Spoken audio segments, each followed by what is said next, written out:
I trim my beard. Maybe that's what it is. You trimmed your beard.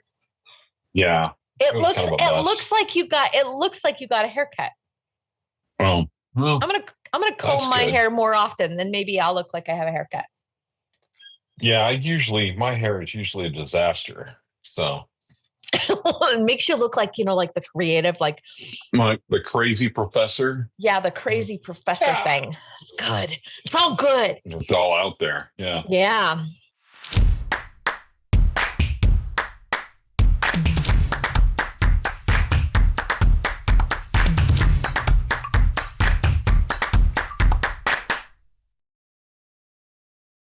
Well, hello, everybody. Welcome to Pros Talking Prose. Today, we are going to tackle a really fun subject. Troy and I are excited to chat with you about this interesting topic. And we're not talking about one topic in particular. We're just going to give you the worst advice that we know that's out there. We're just going to give you all the bad advice. How's that sound, Troy? It's going to be fantastic. Or terrible. I mean, it's going to be awful. Terrible. It's going to be awful. Terrible. I'm so excited about this. Just so you know, Troy has his website at Troy Lambert Writes, and he is the plot dude. If you ever need anything when it comes to story, he is the man, the myth, the legend. And you can find me at Edits by Stacey. I am going to be your publishing coach and editing extraordinaire. Let's just go there. I'm going to just build that all up. So anything exciting that we want to touch on before we get into the bad advice, Troy? Do you have anything by way of news in the world of publishing? You're kind of the in. The world of publishing right now I feel like there's a collective breath holding. Like I just had another call earlier today too, of just some people are talking about like there's change on the horizon, and we don't know necessarily what that is, but when you've been in this industry long enough, you can feel it. And typically there are industry gold rushes in publishing that happen about every 7 years or so. And if you're in the right positioned right at the right time, you can take advantage of those. And sometimes that's a really great thing. And for other people, it's not so bad if they don't want to, or not so good if they don't want to adapt. So I think there's a change happening. I don't know exactly what it is yet. None of us can really put our finger on it, but there's something happening. It's like a Bert in Mary Poppins moment, right? Like winds in the east, mist coming in. Yeah, exactly. The wind's blowing. Something's about to begin. Something's about to happen. So yeah, I kind of get the same vibe. I'm getting the same vibe. It's kind of an exciting. It's exciting actually. So yeah, I know there's a lot of stuff you and I are working on in the back end right now. So we can't really share what that is, but we want you all to know Troy and I are poised and ready to really kind of take the publishing world by storm. So I'm very excited about what's coming in our world. But yeah, so I guess the bad advice right now, first we'll start off with this one. Don't listen to us. Yeah, that would be terrible. Just keep doing what you're doing. Just keep doing what you're doing. Don't pay attention to anything. Nothing to worry about. Don't pay attention to market trends. Don't worry about it. Pay no attention to the man behind the curtain. There's no man behind the curtain. There's no man behind the curtain. Doesn't matter. Bad advice. Okay. So I guess let's, do you want to categorize this? We'll start off with like bad publishing advice and bad writing advice, or how do you want to go about this? Man, yeah, we could go about it. Like we could categorize it like bad writing advice, bad publishing advice, bad career advice, maybe. Okay, good. Yeah. That type of thing. We'll just kind of lump some of these things together. So let's start with writing advice. Do you want to start us off, or do you want me to start off? Go ahead and start us off. Then I'll go from there. I want to see what you come up with first. Bad advice. Write every day, no matter what. Doesn't matter. Doesn't matter. Just write every day. Write every single day without fail. If you fail, you're failure. You're a failure if you don't write every day. That's bad advice. Yeah. It's bad advice. It's bad advice that I used to give. Yeah, I think we all did. I did at one point. I used to give that advice all the time. The reality is quality is what really matters. And some days you're going to have to like learn and maybe not write. Maybe that's a day you're learning and not writing. Maybe that's a day that you're studying up on something. Maybe you're reading something. Maybe you're at a conference and you're taking in some strategy for your business. Some days you're not going to write. Some days you're not going to write. Well, and the other thing about that is that there are different types of writers, and there are writers that are binge writers, and they will write every day for 8 weeks and finish a novel, and they won't write another word for 4 months. Right. And those writers are just as valid as writers that write every single day for at least 45 minutes a day, or at least 3,000 words a day, or whatever the particular goal is. Right. And the more mature you become in your writing career, the more you will understand that there are many different ways that work for many different people.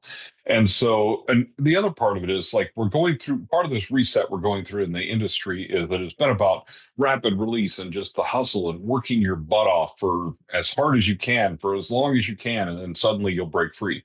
And first of all, it turns out that's not true. Second of all, which we can talk about that in other types of advice as well. But the other part of that is that you just burn out. Like there are days when you just need to rest.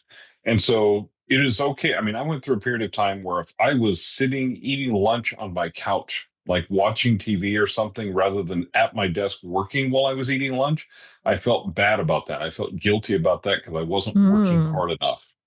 No, guilt is a huge paralyzer. Guilt, man, paralyzes you. I was just talking to a client about this the other day, actually. She was really, really stumped, and she was actually ready to just completely throw her project in the trash. It's something she's been working on for years. I know that she signed on with me almost 1.5 years ago, and she still hasn't been able to come to the point where we're ready to do things on this thing. And it's because she's just been so paralyzed. And it was because she had this block. She couldn't write. She felt like what she was writing was crap. And then she couldn't even bring herself to actually write anymore. And she didn't realize all she needed was just a little break. And I told her this week, I took all the pressure off her. I said, there's no deadlines here, like none.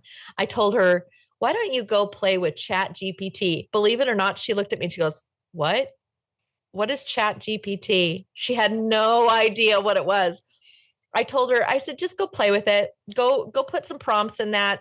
See if that gives you some ideas. Like you're not going to use like what it puts out and spits out as you're writing, but it might give you some inspiration. Sometimes you can't write. Sometimes you need to just go get your brain into a different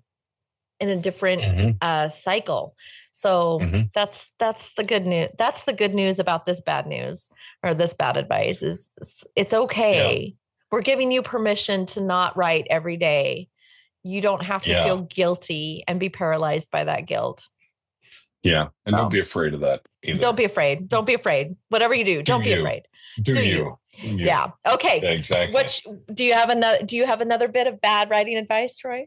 The bad writing advice. I don't need to go to writing conferences. I did really well in English at school.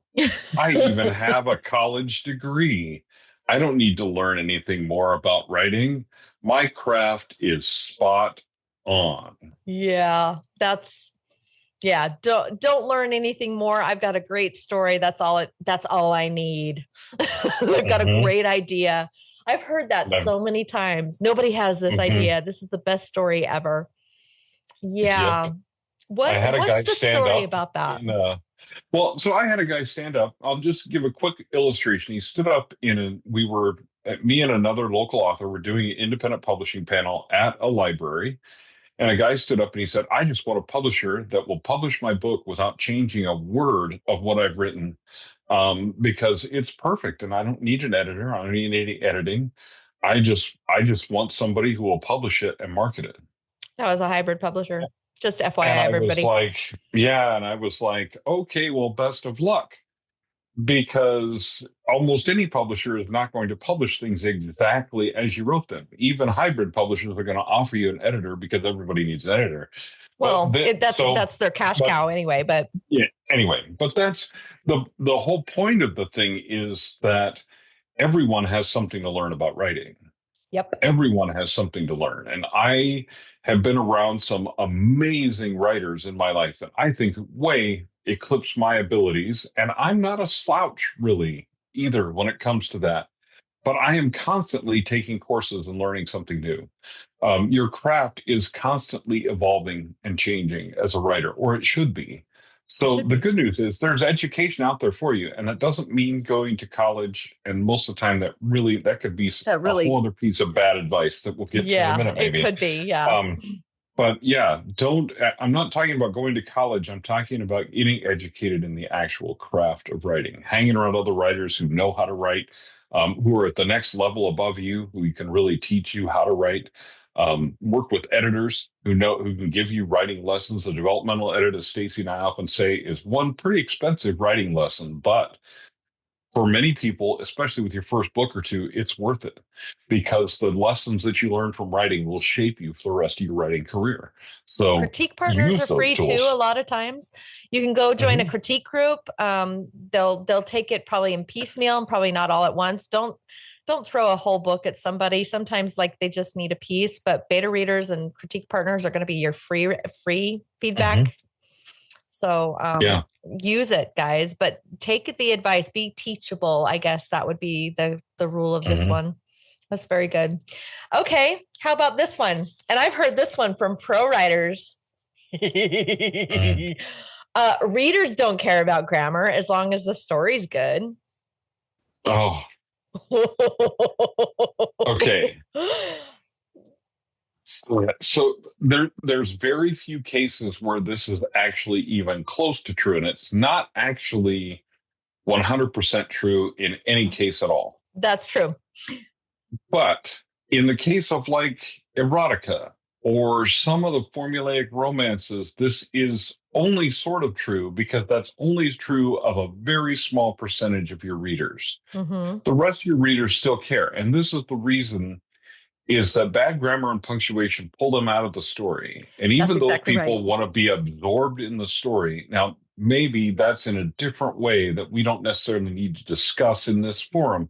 However, they still don't want to be taken out of the story by bad grammar, bad punctuation, horribly written sentences. In fact, there are rules when you're writing steamy romance and stuff about the vocabulary that you use because readers come with an expectation. You use the wrong stuff, they're going to leave, not because this is not a locker room. That's not what this is about. This is about creating a certain atmosphere. And there are rules and vocabulary and grammar rules and things that you still must follow. So I have heard pro writers say that. What I will say is that certain readers are more tolerant of small typos and small issues because they really do care more about the story than those small things. But if you're making major grammar and punctuation mistakes and things like that, you are going to lose readers. Period. End of story. And I will add to this. I think that it has a lot to do with style choices as well. Like there's a lot of times where I will butt heads with certain authors that I will have a certain style choice that I prefer, and they'll have a style choice that they prefer. And if it's not a hard grammar rule, then I will yield to the author's style choice. And I will often also point out that sometimes when they get comments, and this happens a lot, I'll get clients that say, "Oh, I got these people that said I got a lot of typos," and I will always ask this one question, and this is my first and foremost go-to response to anybody who comes to you with any kind of like, "You have a lot of typos" comment. Ask them where. Just say, "Where is it?" so I can go fix it. And if they can't give you the where, it's not anything. It's nothing to be paid attention to. The reason is because 9 times out of 10 it is a style choice, or it is a subjective type of edit as opposed to an objective type of edit. They're giving Mhm. you their own opinion on what they believe the grammar rule might be, and oftentimes it's always around a comma.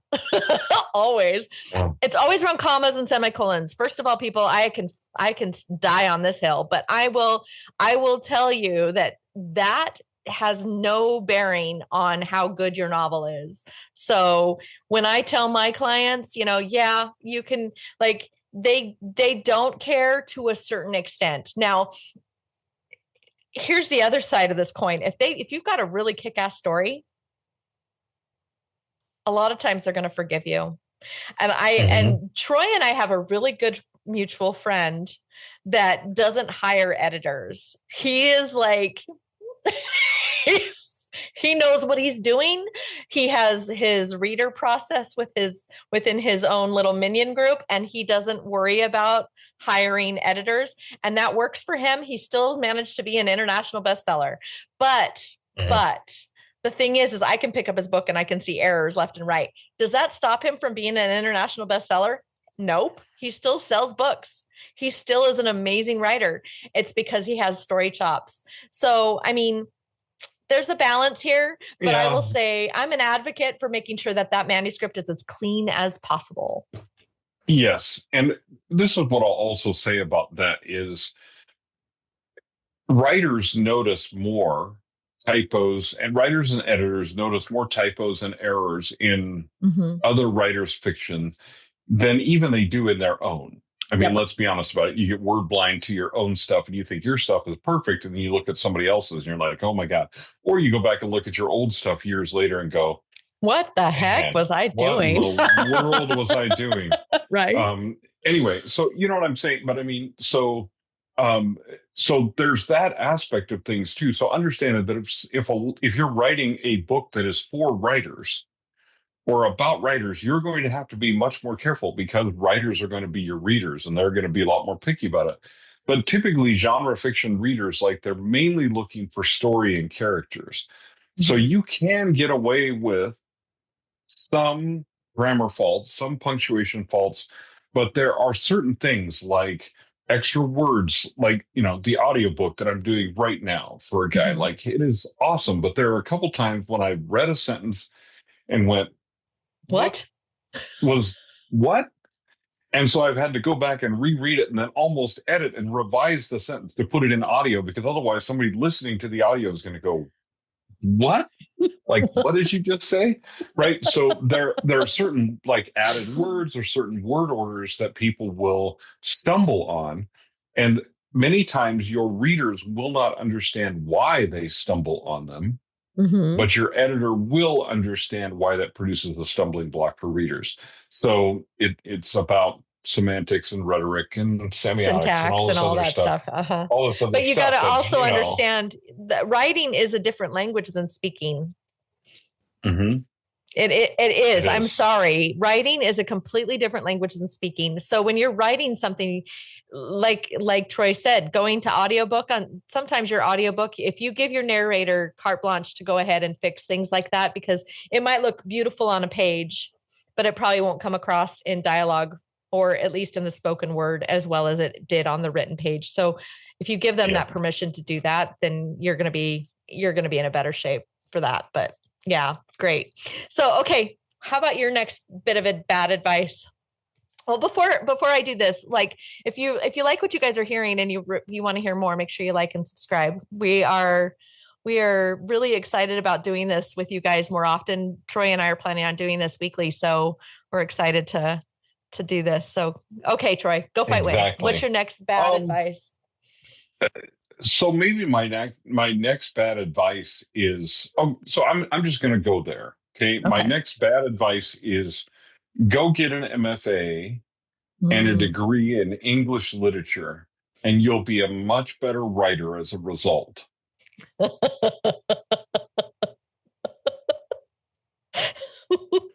I've had a few people come to me who are, who are English majors, or, creative writers, creative majors, English majors.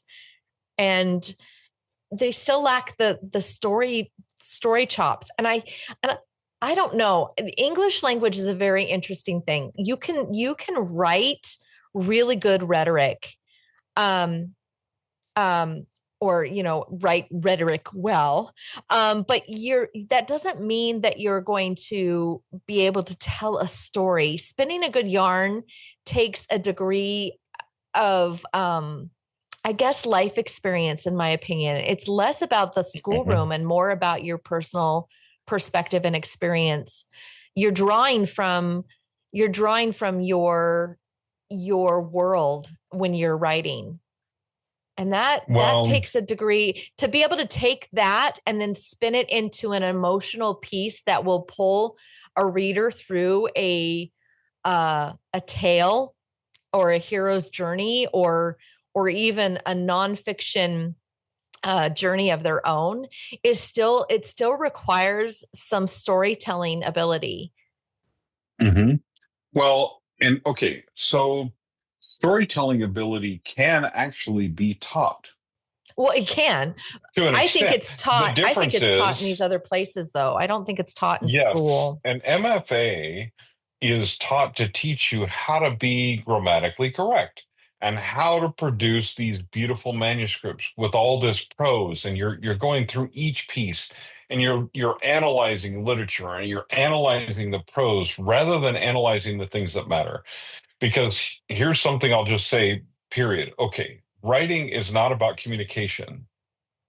It is about communication, but it's not about just I was going to say, I would be so, Otherwise, I'm going to argue with you about that one, but nope, you're not yet, because otherwise I can just give you some information.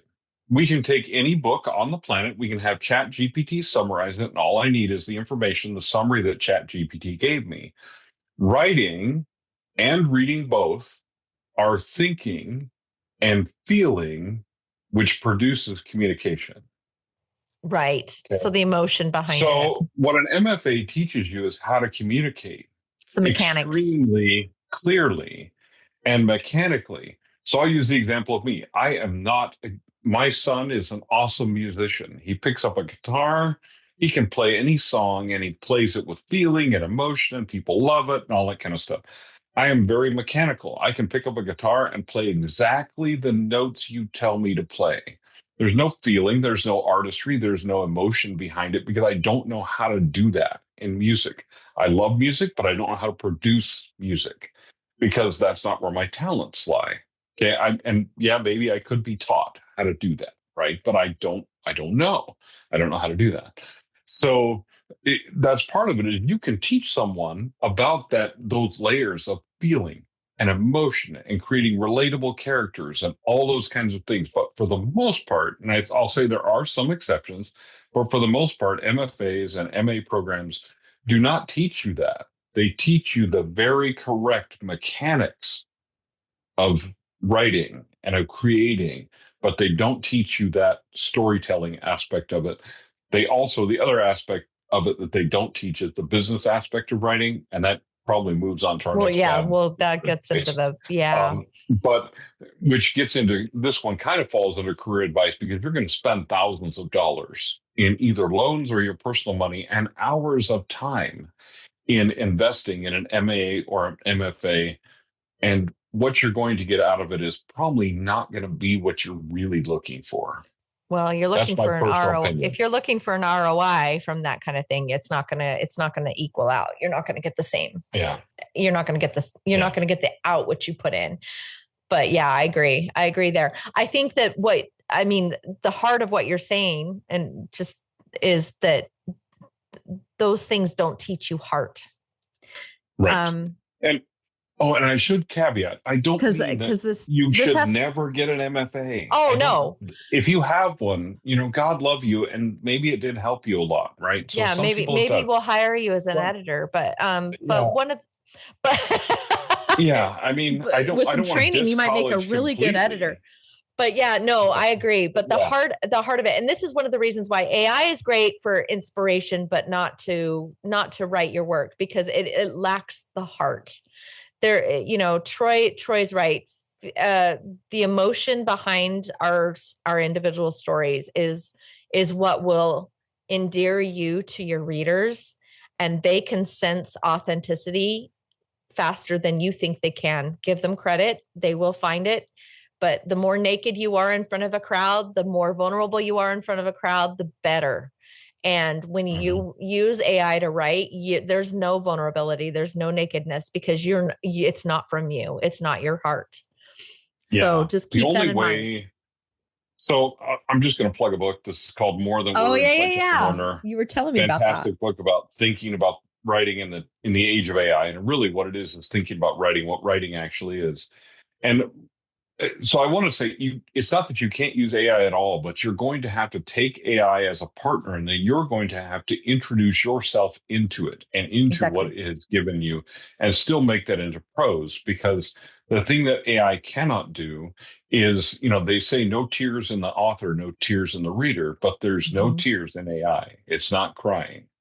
Okay? It doesn't have that capability of experience emotion and the capability to imitate emotion. Completely different thing. So don't confuse those two things. Anyway, that's a whole other thing about AI, which is probably another piece of advice, which we may not even have time to get to with all the other tons of advice that we should give. But using AI as a partner and as a part of your process, there's nothing wrong with it. But if you're substituting AI for your own writing, you're going to be missing something, which is that human element, which is what makes it great writing. You're going to miss the beating heart of the whole reason why we read. Okay, next thing. This is my next bad advice. I think we should do each one more of the writing bad advice, and we can move on to the next category. But this one I think is good. I like this one. And I'm surprised you haven't brought it up yet, because you tell me this one all the time. But this is the bad advice. Stick to the rules. Don't break the rules. Don't break the rules of your genre. Don't break the rules of grammar. Don't break the rules of anything. Don't break the rules. You stick to all of the rules. What do you think of that? I stick with Bob Dugoni and his advice that I steal all the time. And I'm going to reiterate it here. And there's only one rule to writing, but there is a rule. There's a rule to writing novels. There's a rule to writing. It has to work. Yep. And what that means is that has to work for you. And then if you sell fiction, so you want to do this commercially, then it also has to work for your readers. Right. So it has to work for you, has to work for your readers. Those are the only rules. Now, I mean, because there are people that have broken tons of rules and had successful stories. That being said, there is a word of caution in that there are certain genre structures and tropes and things like that if you want to write in that genre, you should probably at least pay attention to them. So this is my rule. This is very much in that same vein, but it's basically know the rules so you know how to break them. Oh yes, that part too. You need to know the rules to know how to break them, and know what's acceptable to break them. Exactly. Right? Because you can, and truth be told, like, okay, this writing thing, especially if you don't care about money, you can do anything you want. Right. Absolutely, you can do anything you want. But with freedom comes consequences, right? And we could go down a whole different rabbit hole with that. But freedom, having the freedom to do anything, brings with it consequences. So if you want to sell romances, you're going to give people a happily ever after, a happily for now ending. It's one of the ones I use all the time, because romance readers will kill you. They will literally hunt you down where you live, and they will kill you for giving them what they didn't want, right? You have this great long romance, and then you kill them off in the end. That's a love story. Don't market that as a romance, because it's not the same thing, because those readers they will come after you, right? Yeah. With pitchforks, and there you'll see pitchforks and torches coming down your road, and you should probably run. That type of thing. But I mean, they're rabid. They will 1-star bomb you and crucify you online. And they can end your career. And that's just because they know what they want. They know exactly what they want, and they want you to give them that. And there's certain formulaic things that go with certain types of romance. Regency, if you're going to write in Regency, know your stuff. Yeah, okay? Exactly. Historical romances, know your stuff. Those readers are going to call you out on every single thing that you get wrong. So are there rules? Well, yeah, there's rules. But when you say follow all the rules all the time, that's just not good advice, because there's just too many. There's too much. There's too many. So don't do that. Don't worry about it. Anyway. I'm going to tell this story really quick. There was a client of mine. I'm going to use an alias here. His name is Titus. And he's going to be probably built into a lot of my words of caution. But he believed that he could write whatever he wanted. It didn't matter, because it was for him. And when it came time to edit his stuff, I was constantly fighting with him about story and, what to include. And some of the things that he was putting in his book was just a little too risque. Would have been like, it would have really what it did is it cornered him into a real thin, small audience type. Right. And whenever I would bring up these issues, he didn't care. He was more about his ego and more about what he created and less about what would sell or what his audience was after. And it hit him in the end. I mean, I don't know how many books he sold, but I don't think it's very many. In fact, I don't, on his profile, I don't think there's more than maybe 5 reviews total out of all of his books that are directed at him and I don't even think they're any good. I know one of them is paid. So it's not great. The thing is though, is that even to this day, if I brought it up to him, like if we had, a conversation about it, he would probably not change a thing. Cause I know that since we published it, he, anytime we brought it up, he wouldn't bring it up. He did not want to change it. He would blame other people. He was really good about blaming other people for having those story elements in his book, but never was willing to change them. And so the thing is I guess, in my word of caution here is that don't let your ego get in the way of understanding what your role as an author is. If you want this to be a business, great. Then treat it like a business, and then therefore understand the rules, know how to break them, know how to entice your readers to, pick up your book because it's different and because you do break those rules. But at the same time, understand what those are and know what they are so that you can approach that audience with that tongue in cheek, kind of like, I did this for you, kind of, kind of thing. If you're not doing it that way, if you're not taking that position, then again, your audience could crucify you and actually come back to bite you in the rear later. And it's just not a good way to do business. If you're going to treat this like a passion, then don't get angry when nobody buys your book. That's all there is to it. Mm-hmm. So yeah, it's all about your why and why you do this in the first place. Right. And why you write. And anyway, there's so many different factors that go into it that we could talk about, but that aren't necessarily related to this bad advice. But I would just say, look, if you want to just break all the rules and write whatever in the world you want, you could be a breakout sensation. I don't know. Maybe. But it's the likelihood of that is like standing on a golf course on a clear day and getting struck by lightning. It's possible, not likely. Right. Right. Yeah. All right. You get the last say on the bad writing advice. Last one. Oh man. Okay. The last thing on the bad writing advice. What do I want to say? Never use adverbs. Whenever you use adverbs, you're writing badly. I've heard that. I have heard that more than once. Like I've heard that multiple times at writing conferences.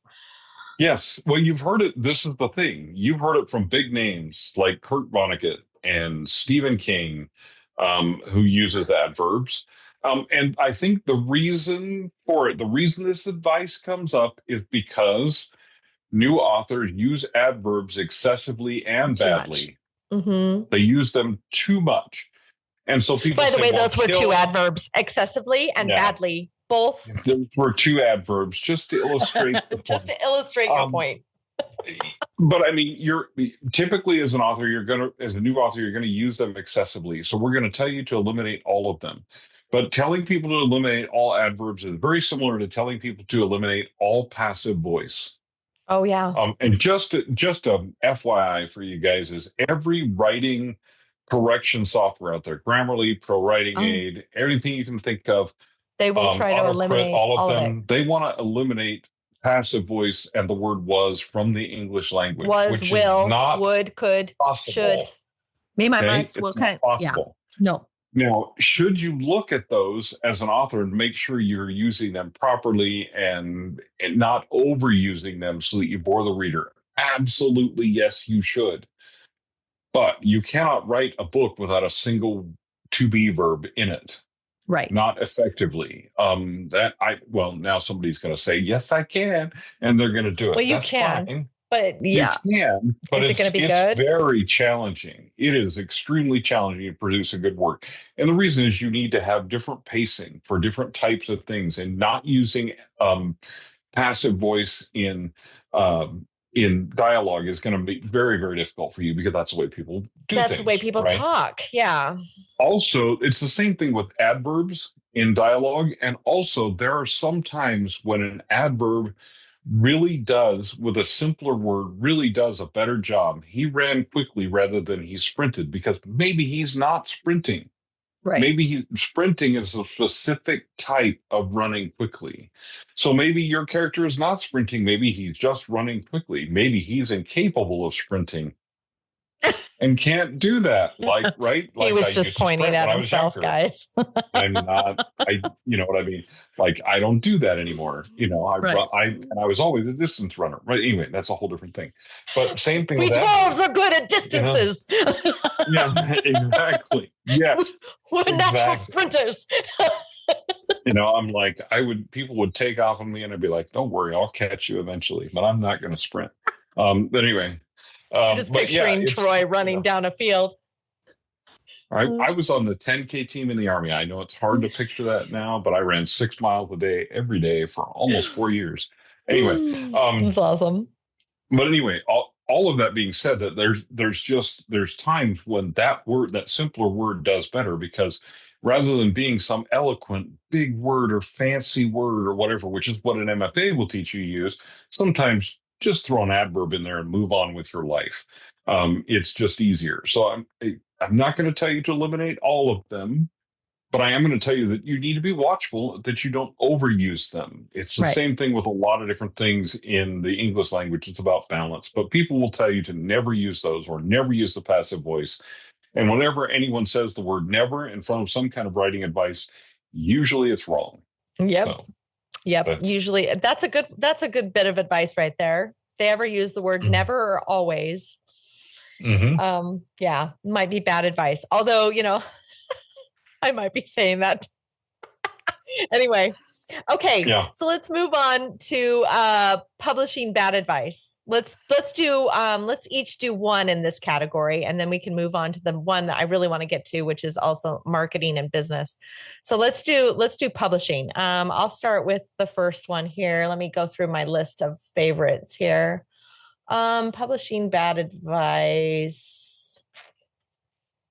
Oh, that could really be business as well. Okay. Publishing bad advice. You can just publish your book on Amazon and you'll be fine. You just create a book using their builder and their cover designer and their thing, and then just publish it on Amazon and you're golden. There you go. Good advice right there. That's really good advice. No, it is not. Now, look, let me give you a caveat. So there was this time back in like 2007 when indie publishing was the Wild West, and the number of people doing indie publishing, like treating it as a business and doing it the right way, there were probably under a couple hundred of us. Mm-hmm. So it was a weird time. Right. And so because you could get organic traffic on Facebook without paying for it and all this other stuff. Yeah, Google was the same way. You could do Google ads and it wouldn't cost a thing. Wouldn't cost you hardly anything. So there were all kinds of things that you could do. So if you did it correctly, you could throw a book up on Amazon, although mostly we did wide back then, but that's because Kindle Unlimited did not exist. Right. But anyway, you could throw a book up, publish it somewhere, usually on an aggregate with maybe a bunch of different places that you published it, and tell all your followers on Facebook and other places about it, and then you would be fine. And you could actually make money that way.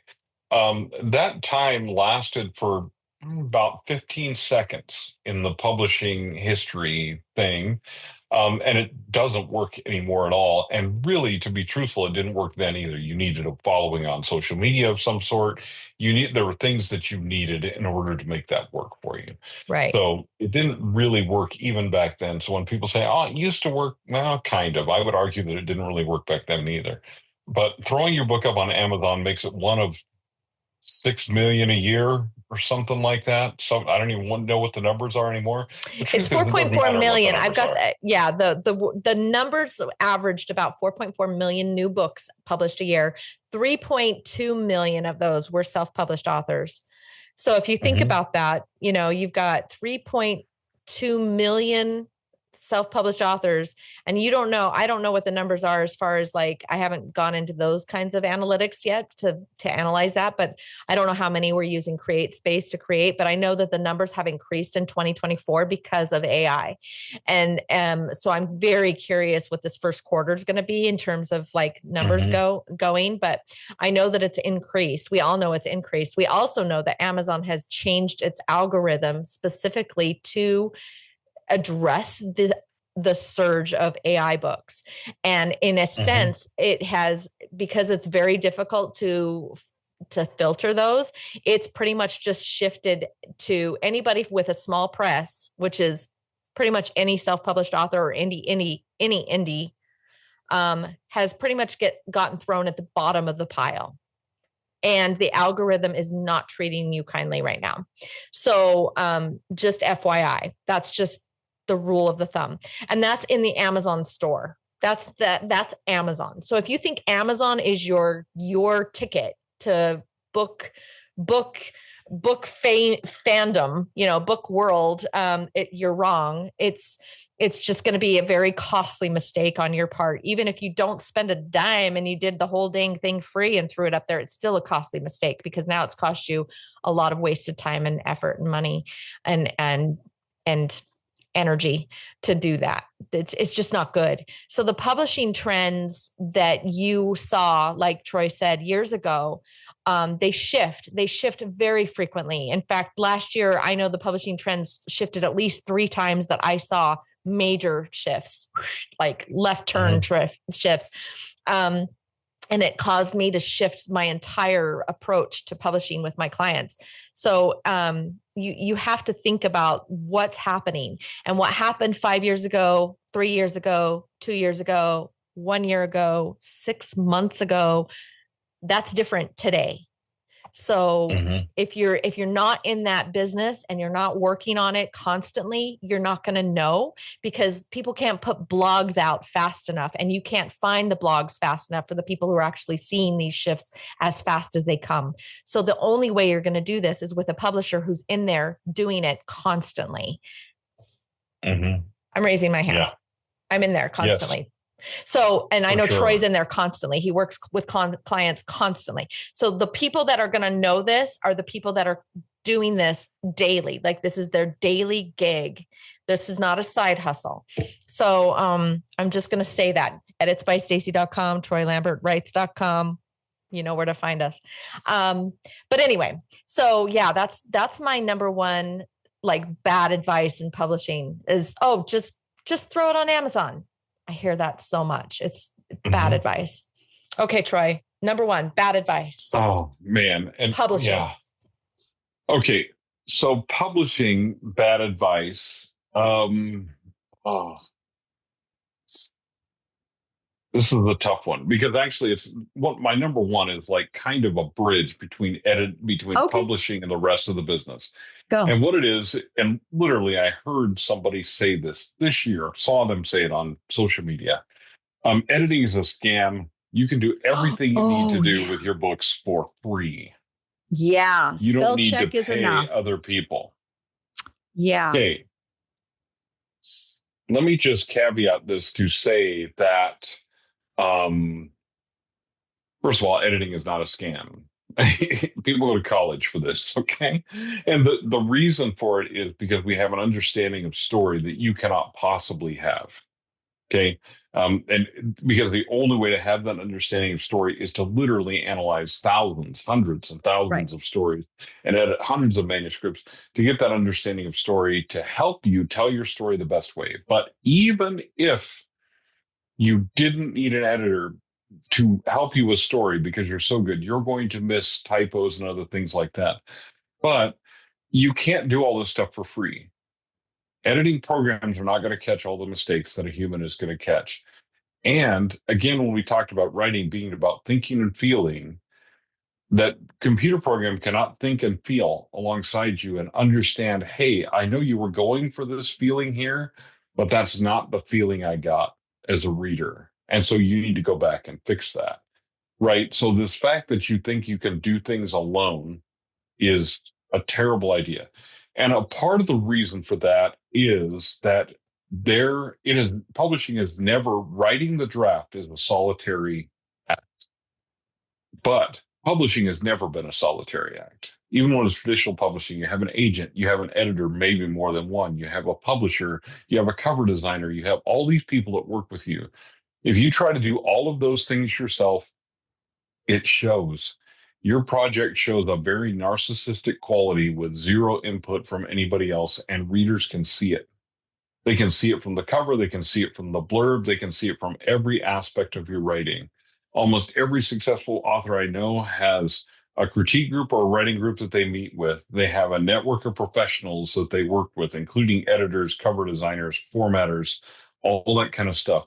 Everybody has a group of people they work with. And the reason is you can't do this alone, and you can't do it for free effectively if you want to actually make money on it. Now, if you're just doing it for passion as a hobby and you don't care, first of all, you're amazing, because I don't know how you do that, but you're amazing. Second of all, then don't complain when nobody buys your books, because this is the number one thing I hear is people say, editing's a scam. I don't need editors. I don't need a cover designer. I can design my own cover. And they throw up their book with this horrible cover, horrible blurb, terribly edited. And they go, nobody's buying my books.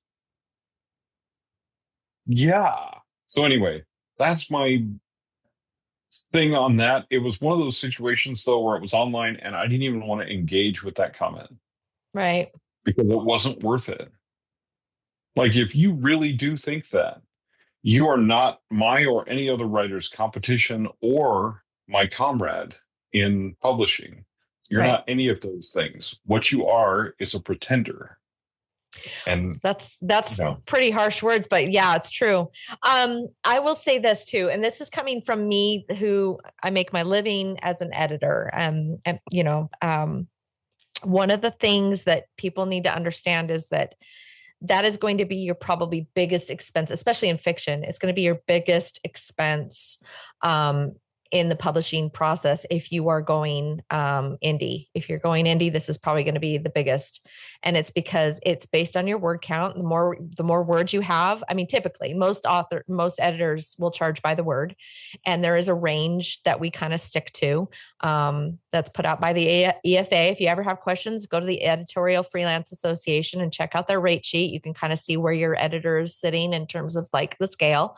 But keep in mind that there are ways to tailor your editing process based on the services that you may require. So like Troy was saying, most editors, we break down our services into different pieces, and we can help it make it more affordable. And most of us who have been in the business long enough, and we understand this, we can help make it more affordable by helping you tailor your editing services so that you are not overpaying for the service and you're not getting a raw deal in the process. So you may not need a developmental edit. You might need just a manuscript review where we can kind of point out the trouble areas where you can go back and get that feedback. And then take that feedback to maybe a critique group or work it out yourself. You may need a developmental edit, but maybe you only need it on like maybe 6-7 chapters. You might need a story doctor to come in and kind of help you work the overall plot, which kind of works like a manuscript review where they can kind of see the whole story, but not necessarily go in and do a full developmental edit. Developmental edits are expensive, people. Those are your most expensive edits. And so if you just go to an editor and say, I want a developmental edit on my 177,000 word manuscript, you're going to be paying upwards of $8,000. That is a lot of money for an edit. And by the way, that's not a copy edit. That's just them looking at your story and saying, hey, chapter 7 could use some work. Maybe your character's a little bit flat. You should probably work on their backstory a little bit here. Like, Really? That's the kind of feedback you want to spend on the entire manuscript? That's expensive. So really, when you go into an editor's and you're working on that part of the process, know first of all where you need that manuscript to be. And if depending on your skill, you may not need a full developmental edit. You might just need a manuscript review or a book doctor to kind of help you with certain trouble spots. So keep that in mind when you're hiring for editing services. There are ways to spend less money and still get the biggest value out of that service. But I would never recommend going without a copy edit or a proofread. Never. So, I mean, you can use free editors like Grammarly or whatever to kind of like fix it up as best you can, but getting that eyeball from a real live human in there to kind of like make sure that your syntax is intact and that you're not breaking sentences or, that you're making sense. It's invaluable. It's invaluable. Yeah. Well, I mean, I will say, yeah, you can use those tools to get your manuscript in as good a shape as possible before you hand it to an editor. Because obviously, the more time we have to spend with your manuscript, the more money we have to charge you. Because we have to make a living the same as anybody else does. So we can't give you things for free. We're sorry about that, sort of. We wish we could. I really wish I could sometimes. Yeah, I would love to be able to just do some pro bono cases and just give people, but I can't do that because I have to live, right? So I have to eat. If I'm taking my time away from other things that I'm doing, you have to spend money on that time, right? So that's really, there's a time formula that's behind everything we do as editors. You don't necessarily see that as the person hiring an editor, but it's really important. But trust me in the fact that I would say that 99% of editors are not here to scam you. I don't want to do unnecessary work on your manuscript. Me too. Part of that is because I'm lazy. I don't want to do all that work on your manuscript, right? I want you to do the work. Also, it is better if you do it because then you learn something by doing it. If I do it for you, the only thing you learn is that Troy knows grammar. Awesome. Doesn't help you in your future writing. I want to teach you how to do some of this yourself in your future writing. So every editing job, if I have you for a long time as a client, every editing job gets easier because now we're working on something new and different that's making your writing even better, but it's not taking the amount of time that it took on your very first manuscript when you needed a developmental edit because you had no idea what a story meant. Right. Big, huge difference. So we don't want to take your money that we don't need to take because we don't want to spend our time wasting our time doing things we don't need to do. That's not what we're here for. We're not here to rip you off. What we're here to do is make your story the very best that it can be. That's what we want to do. Exactly. Okay. So that moves us into the bad business. I'm going to lump these together because I want to do I think we should do 3 each maybe in this, but marketing and business advice that's bad. So, okay. So first and foremost, and maybe this is just because it's fresh on my mind and I'm about to do this webinar, but one of the things that I've heard is that you don't need to worry about the business side of writing. You should just write what your heart says to write and not worry about the business side. But here's where I immediately the hackles on the back of my neck. I mean, seriously, turn up as soon as I hear this advice. People tell you to write what you're passionate about. Write your passion. Be passionate about your writing, and I agree to a certain extent.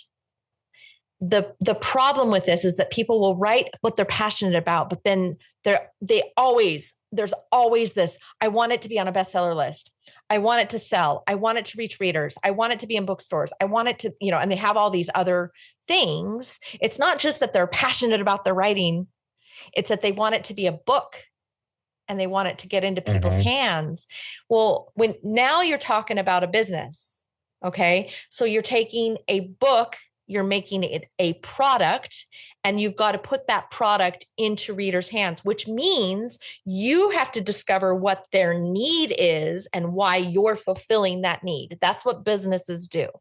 They take it, they find a need and they fill that need. And so if you're writing a story and you're like, I'm all about the passion, I'm all about the story is amazing and it's great, you're doing that. That's what you've got in your head. But then you kind of have to reverse engineer that and go back and say, okay, now who's going to be interested in this? Who are the people that I'm filling the need for with this story? And so it's not just about passion, guys. It's not just about writing and getting your story out there. It is going to be about the business side of this. If you want those other things, if you want to put it in bookstores, get on bestseller lists, get it in a reader's hand, have somebody leave you a review that says this changed my life.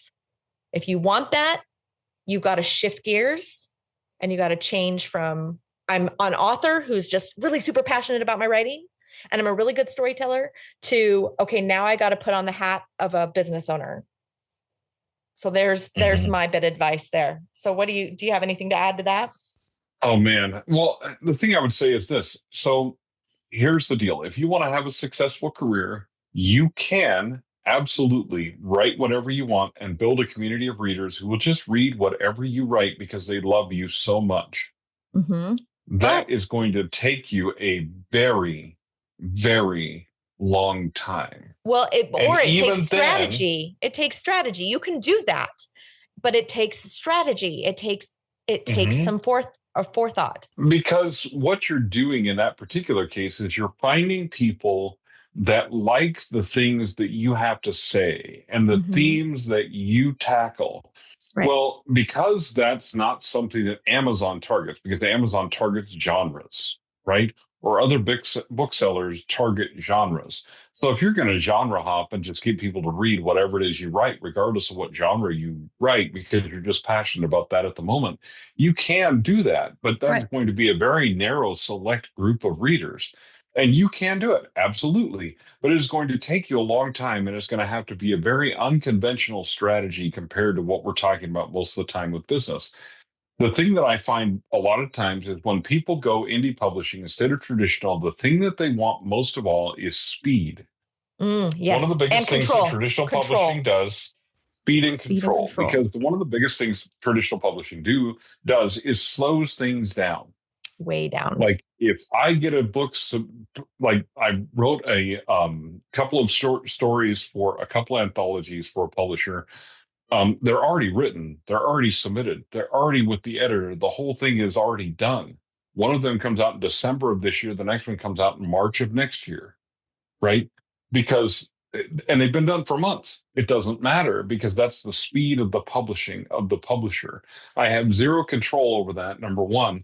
But number two, I don't get that. I'm not going to get on a bestseller list quick with that anthology. That anthology may be on a bestseller list, but it's going to happen slowly because it's in somebody else's timing. So that part of what people are looking for is that control. Well, once you have that control, then you're also responsible for a lot of the marketing and the other things that go behind that. The other thing I'll say about this is it's actually really good if you're going to write with the intention of making money to know something about your audience before you start to write. Right. Otherwise, the editing and revision process gets very long and difficult because now we have to go, okay, well, you said you wanted to write this to a romance audience, but you've messed up all these things in your story. Right. So you need to go back and rewrite them and fix them to meet reader expectations. And you go, oh, but wait, there's no rules. And I'm like, yeah, I know, except that it has to work and this doesn't work. And then this is why this doesn't work, right? So this thing of I can just write whatever I'm passionate about and I'll be fine. You might be eventually, but you're starting down a very difficult road. Now, I'm not saying there are people that want to do that. That's their career goals, and that's what they do with fiction, and that's awesome, and it's wonderful when they're able to do that. But you're setting yourself up for a really challenging time doing that. Right. That's just tough, man. You're making it really unnecessarily hard for yourself. Yeah. Yeah. Okay. Next bit of marketing / business advice. So I love this author name the author here, your favorite author. I love this author. And I have read all the stuff that they've written about writing and about their career. So I'm just going to follow the exact path that they did. And then I'm going to have success. Oh, yeah. That's difficult. That's a difficult one for sure. So It is. let's just talk about, well, we kind of touched on this already, but the trends, the marketing trends that happen. And just, I hate to burst anyone's bubble out there that might not know this, but did you know that publishing companies actually control the media exposure that we get? They actually calendar it out, guys. Did you know this? I don't know if you knew this. The news and the publishing companies are in cahoots, and I know it sounds so conspiracy, but it's totally true. You can submit a manuscript to a company, and they can say, "Well, okay, we have it slated that in the next year we're going to release books that are dystopian, or we're going to release books that are in this vein of fear mongering." You know, right now we're going to talk about trends later, but one of the things we're going to talk about is the virus science fiction kind of books that are out right now. And that's a trend that's taking hold of the industry right now. And the only way you probably could have capitalized on that is if you wrote maybe 6 months and published about 6 to 8 months ago, because those are releasing right now. If you start writing that book now and you release it 8 to 10 months out, the trend could be over. So just keep in mind that, like, those people are controlling what's going on right now, like in terms of the market. So when you're following somebody else's plan and pattern, you run into the conundrum of doing something that can be completely outdated. I liken this to a machine that has a lot of cogs in it. You know, the marketing and publishing writing machine is like a multi-cogged machine. Okay. And everybody's cog is, you know, spinning to get that machine to pump out books, right? If you're using a cog that is not well oiled, it's going to stiffen up and stop the machine. Or if you're using a cog that doesn't even match up with the rest of the cogs, it's probably not going to turn your machine. So you've got to keep in mind that sometimes when you go out into the Googleverse and you read some old blog that was written in 2020 and you try to put that cog into your machine, it may not line up with the rest of the machine, and that you're probably going to run into some sticky things. So that's the best that's the best analogy I can come up with in terms of the way publishing works. So it's got to be well oiled and it's got to fit in your machine. And by the way, everybody's machine is a little different. Troy's machine's a little different than Bob and Todd's. You know, Bob and Todd, who writes my fantasy boys, I call them my fantasy boys. Love you, bro. Love you, Bob and Todd. My fantasy boys that write chunky door stoppers, man, those guys have a way different machine than Troy does. And I'm not going to put certain cogs into Troy's machine that I would put into Bob and Todd's machine. You know, even Bob and Todd have told me to throw a few cogs out the window and put their own cogs in there. I mean, that's a totally different, you know, like they have their own machine. So I want you guys to know that you can't just plug and play somebody else's plan. It has to fit with what you're doing, and it has to fit in the time and the calendar and in the trends that are happening at that time. Yep. Well, and two things about this. Okay. So first of all, overnight success generally takes about 10 years in the publishing industry. Yeah. So what that means is the way we were structuring our careers 10 years ago for success now isn't even possible for you to start with now. Because a lot of those opportunities don't even exist. They're gone. They're gone. The publishing industry has moved on. So you can't imitate somebody else's process because maybe it happened a long time ago. Right. The second reason you can't imitate somebody's process is because you're not them. You don't walk into a situation with a blank slate and just apply the things that somebody else had told you that they applied. It doesn't work that way. Right? None of us walk into a situation with a blank slate. We've got our own biases, our own past, our own experiences, stuff like that. And you need to bring those to the table because that's what makes you unique as a writer and gives you the ability to build your own career. So you can certainly start with a process that somebody else used, but there's going to be a moment when you deviate from that process and it becomes yours. And if you're using an older process, that moment is going to come sooner rather than later because you're not going to be able to follow that path. So don't do that. Second thing, though, I'm going to give you some free awesome advice about publishing trends. So Stacey says the publishing trends are set up by like the news media and the publishers and all that, and they're set up way ahead Movies. of time. In fact, they're set up about 18 months ahead of time. Mm-hmm. But guess what? You can predict them. Yep. You know how you can predict them? You go to Publishers Weekly and look at the latest big deals. There you go. Oh, you just gave away my secret. Sorry about that. I've heard this from other people, though. There's a writer that I know who has been making bank off of this because she starts a new pen name every time, because she'll go look at the big deals and she'll see that in 18 months, Simon & Schuster is publishing another sparkly vampire romance, right? And what she does is in that 18 months, she writes and prepares a sparkly vampire romance series. And she plans to release it at the exact same time as Simon & Schuster releases theirs. That's gutsy. The reason is they're doing the marketing for that genre. That genre is suddenly everywhere. It's in movies. It's on the newspaper. It's in magazines. It's all over the place. And guess what's right next to it? Her tiny little sparkly vampire romance is right in line with what's happening in traditional publishing. So this is a way to hack the system. Is you can go and look at those big deals, look at those people that are putting those big deals together, see what books that the publishers are buying and what their publishing calendar looks like, and then you can go, okay, I can plan for that. And you as an indie author can create a series that'll fit into that and release it at that same time. Just so you know, everybody that doesn't know that, this little thing, this little tactic that Troy is sharing, this little secret of success is called writing to market. So yes, but it's an advanced technique of writing to market. Yeah, but there's a lot to it. I will give that caveat. Let's put that with a little asterisk. But that is part of writing to market. So wait, this is one more. I'm going to preempt you and give another bad piece of advice. Get ready. Other bad piece of advice is write to market. You must write to market. Oh yeah. Whatever the market wants, that's what you must write. No. Okay. The reason that doesn't work is exactly what we're talking about. The market is 18 months ahead. The market is moving all the time. And so there are all politically these sudden, shifts. It politically shifts. It's political, and it shifts also by reader tastes that have found indie authors. So suddenly they'll find some niche thing and they'll decide this is the thing. Why did 50 Shades of Grey take off when it did? As poorly written as it was, and it was really just Twilight fan fiction, why did it take off? Because the timing was perfect, right, with the industry and with the attitudes that some women were having, some changing attitudes that women had at the time and things like that.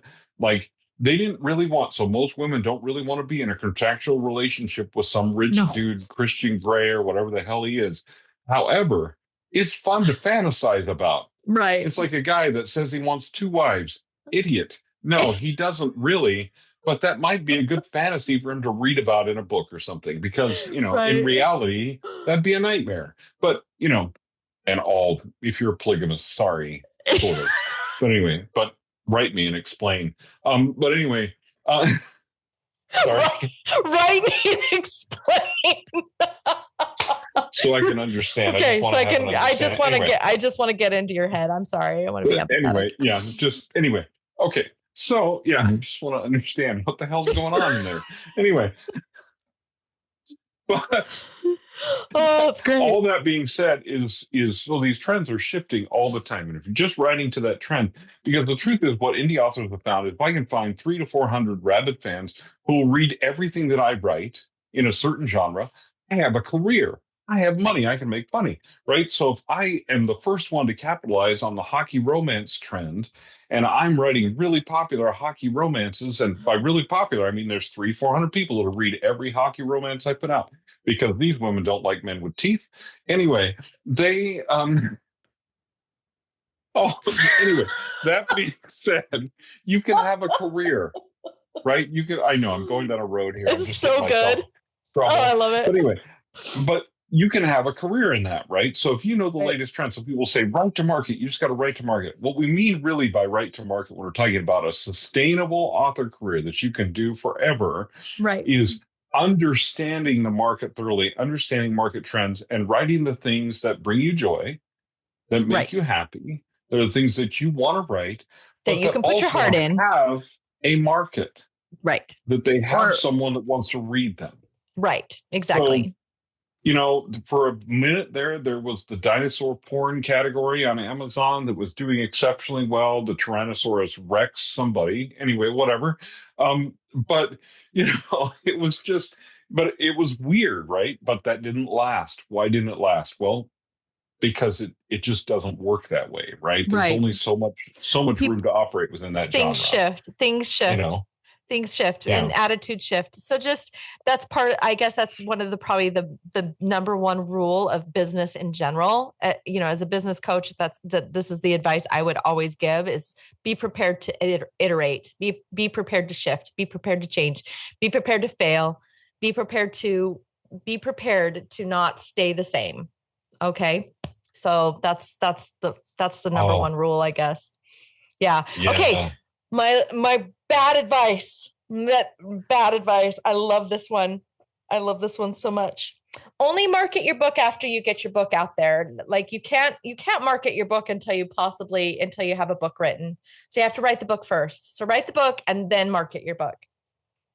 That's my bit of bad advice. How bad does that just chap you, Troy?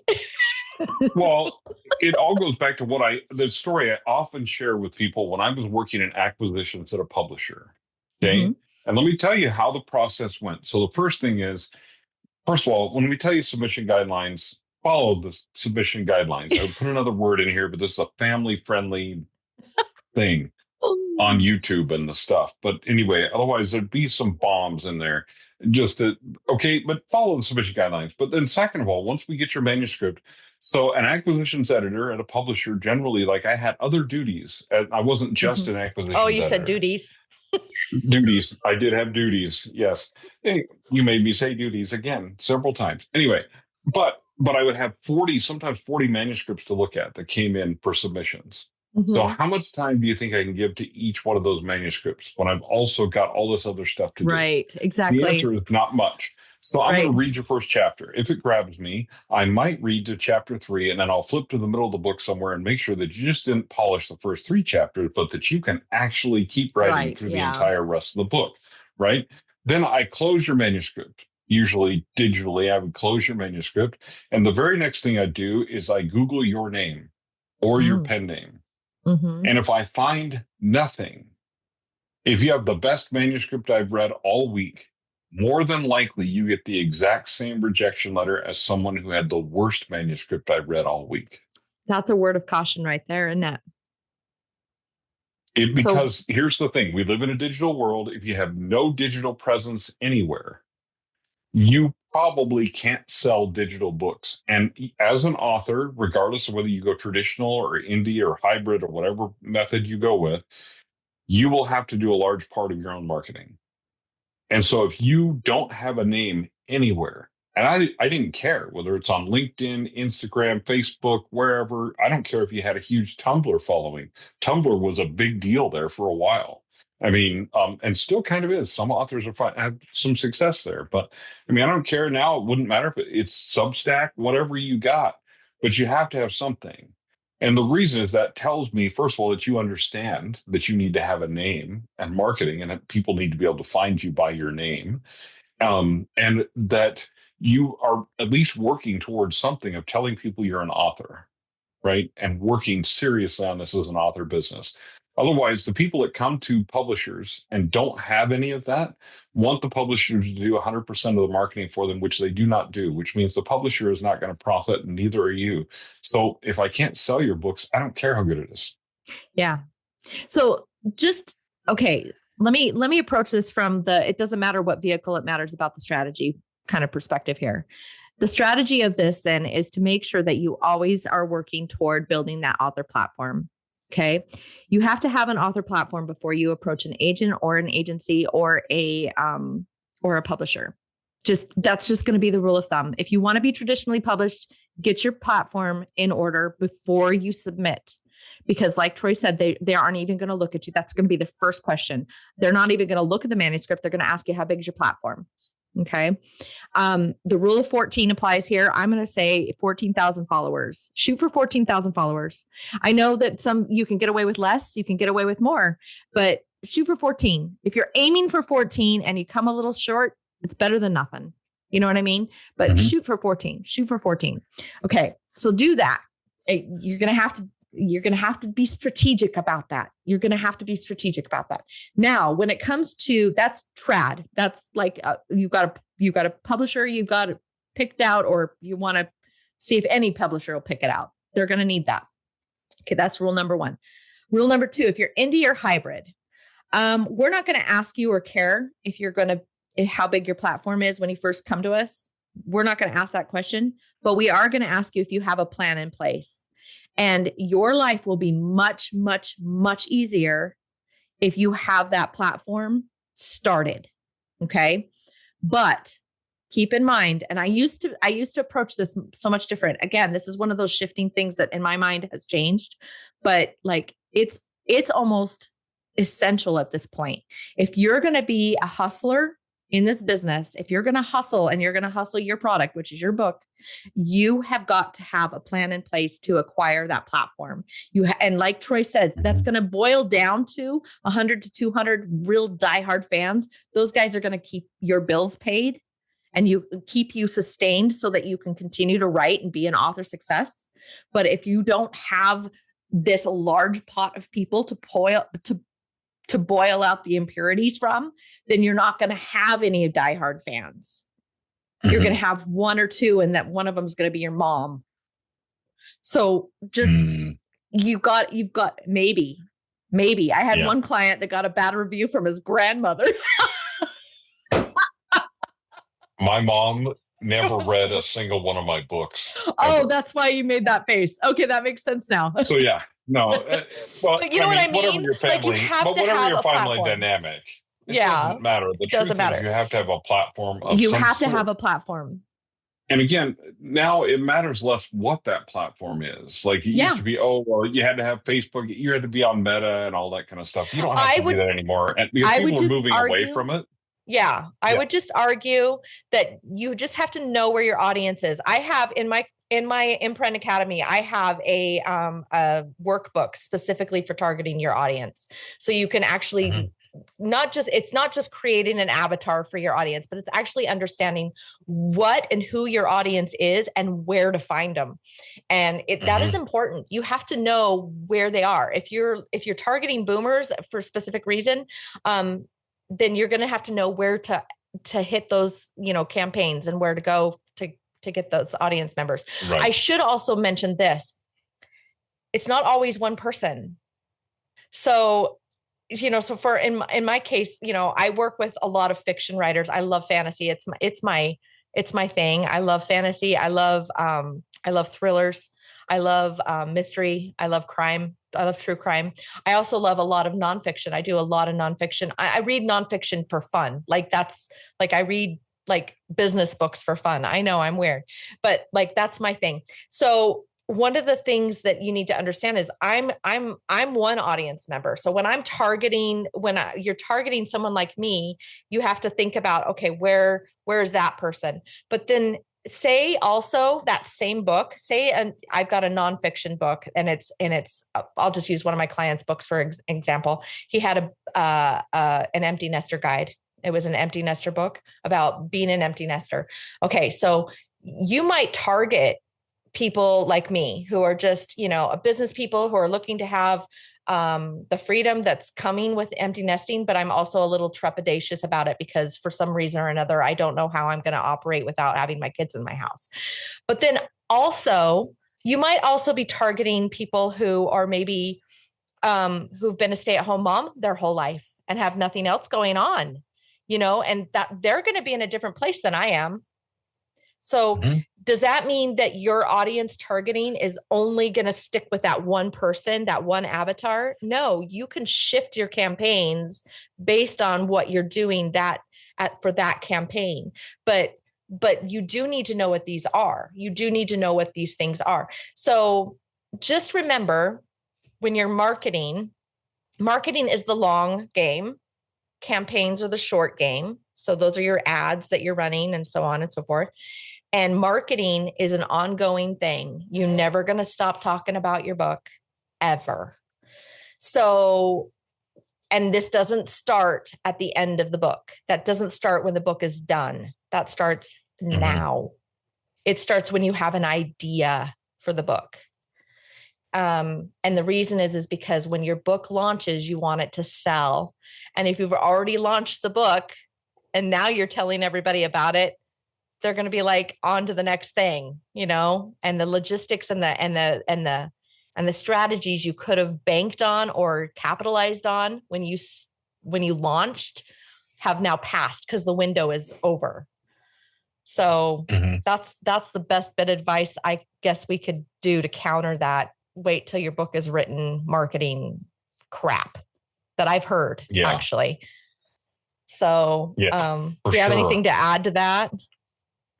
No, and I'll just say, I mean, if you think about and I'll kind of just add one thing, not say, no, I don't have anything to add except for one thing, is that if you think about other brands like food brands or soda or laundry detergent or whatever, anybody that's selling anything, car manufacturers, right? They have more than one persona that they're trying to sell to. Oh, yeah. Right? Yeah. If you only have one, you have a very narrow audience, right? If you're selling only to grandmothers who are in Milwaukee, you know, you're narrowing. The more you narrow your market, the worse you're going to do, right? So you need to have more than one persona, not only because you need to have more than one target, but because quite simply, there's more than one type of reader that's going to enjoy your book. Right. And so you need to understand who those readers are and how they're going to enjoy your book and what that looks like. So, don't limit yourself by just saying, I developed a persona. Okay, that's not enough. That's not going to work for you. That's not going to work. Yeah. So I'm going to, let's round out this episode with just our, maybe just the one we can come up with off the top of our head, but our best bit of advice to leave our listeners with today. What's the best advice you could probably leave with everybody today? Oh man. So this is my best advice. And pay attention. Oh, good. Pay good attention. Advice. Pay attention and be teachable. And this goes for every aspect of everything that we've talked about. Everything that we've talked about today, as far as bad advice and stuff like that, everything has evolved and changed. None of that, not a single thing is the same as it was at the beginning of my career. Nothing. Not except that we still write books. And I still write them in English. That's about the only things that have stayed exactly the same. Everything else has changed. And so pay attention and be teachable, because being flexible and understanding that this is an ever-moving target and an ever-changing field and an ever-changing industry is super, super important to basically your sustainability and your longevity. You're going to have to be flexible. So just pay attention. That's a good bit of advice. Okay. My favorite bit of advice, my favorite bit is to write what's in your heart. One of the things that I had recently happen, and I'll share this story also in my webinar. So I'm sorry if any of you guys are coming to that and you're going to hear this again, because this one hit me different, as the millennials say, or no, as the Gen Zers say, this hit me different. I had a client pass away on me a couple weeks ago. Again, this is like the third client this year. And I guess that comes with the territory when you work with people who are older and retired and they write. But this one hit hard because he'd published a couple of books with me. He wrote some poetry books, and of course they didn't sell. Poetry doesn't really sell, and he didn't really know how to market either. He was kind of technologically deficient, so he didn't really know how to go about his marketing campaigns or anything like that. But he was very passionate about what he wrote. He was a very sweet man. He wanted people to understand their value in this life, and he was really good about conveying that. He had a really sweet soul. And anyway, he was writing another book, and it was called The 10-Minute Diet. and it was actually really cute, but it was about his health journey. But in it, he interlaced his story, his life story, which he'd been through some stuff, like his like his brother committed suicide. And there's some stuff in there that was pretty heavy. And he was writing about how food, became a crutch, and how it how he overcame that. And anyway, he struggled with diabetes. And he was writing about like kind of how he changed his approach to health. Well, about 4 months ago, he came and sat in my office and told me that he was going to shelve the project because his family told him it was no good. And they were kind of embarrassed about him telling the story. And he was kind of heartbroken about it. You could see how it kind of crushed him a little bit. And with a twinkle in his eye, he kind of told me that he would approach it later, because I was telling him he shouldn't just shelve an idea because people don't believe in him. I believed in him, and I'd read the story. I have it on I have it in my computer. It's like a ghost of him now, but anyway, he walked out of my house, and that was the last I saw him. And he passed away 2 weekends ago. And it was kind of sudden. I didn't have a clue he was ill, and it's really hit hard. And I guess the moral of the story is that it's not important what other people think. It really isn't. Troy and I are telling you some marketability strategies and, business strategies and everything, but you got to understand there's an audience out there for what you share. And when you share your heart, you are going to touch someone's soul, and that means something. So my best advice to leave you guys with is just write it. And if you're not sure about it and you're unsure about whether or not it's marketable or whatever, get a manuscript review and have an editor help you shape it so that it will make the impact that you want it to make. But don't sit on something, and don't second guess yourself, and don't be afraid to be vulnerable. It's important. This is the only way we're going to enrich each other's lives and grow as humans, is by sharing each other's stories. And so don't wait, don't waste time. And that's my opinion there. So anyway. I love that. Yeah. So, follow your joy. Yeah. Seriously. The rest of this job, I always tell people, this job is really hard if you're going to do it full time. And there've been more than one time when I almost quit. Me and too. the reason I don't really is because where I find my joy and the fun is writing. So make that part fun for you. Yeah. I know we talk about all the business aspects of it, and that can get kind of scary, and be learning more about your craft and all that kind of stuff. And it's okay to be scared, and it's okay to need some help. And this is where you can rely on your network and on other writers, because I guarantee you that writer that you think that you put on a pedestal and you think they're just so much more amazing than you are has been exactly where you are. Not one writer in this business, not one, came into this industry knowing what to do. Every single one of us had to learn what we've learned, and we've had to learn through the school of hard knocks. And I'm just going to let you know that people like Troy and I, we have things figured out, because like I said, we're in this all the time. But one of the things that we're passionate about doing is helping you achieve those goals. And like I said, I have Imprint Academy that will literally walk you through that system. You plug and play your cogs, and you can make your dreams come true of being a published author. And you can even be successful at it if you implement my strategies. And it's the same thing with Troy. Troy's an amazing doctor with manuscripts. He turns stories into works of art. Like, you guys have to understand that our job and our joy comes from not only writing our own stuff, but from helping authors do the same thing. So look us up. We're happy to help you guys, but don't shelve your dreams, guys. Don't shelve them. Those books mean something to me, each one of them. It's why I have them. And there's more in my phone, and there's more upstairs in my bedroom, and there's more in my other room. Like, you guys have to understand, books shape who we are. So don't stop writing. Don't stop writing. All right. So I think that makes a good episode. And so we'll see you again next week. What was next week's thing? Do you remember, Troy? I'm so excited about these, because we shaped them out. I know we mapped them out.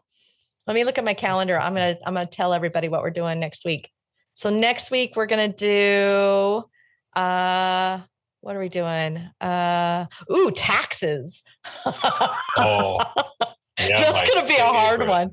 Yeah, we're so excited about this. We're going to talk about we're not tax accountants, but we're going to talk taxes. We're going to talk about the business side of this and kind of help you guys understand how to approach your business so that you can take advantage of some of those things that are out there available to you. All right. We'll give you general rules and advice until you go talk to an accountant. Yeah, it's exactly what we'll do.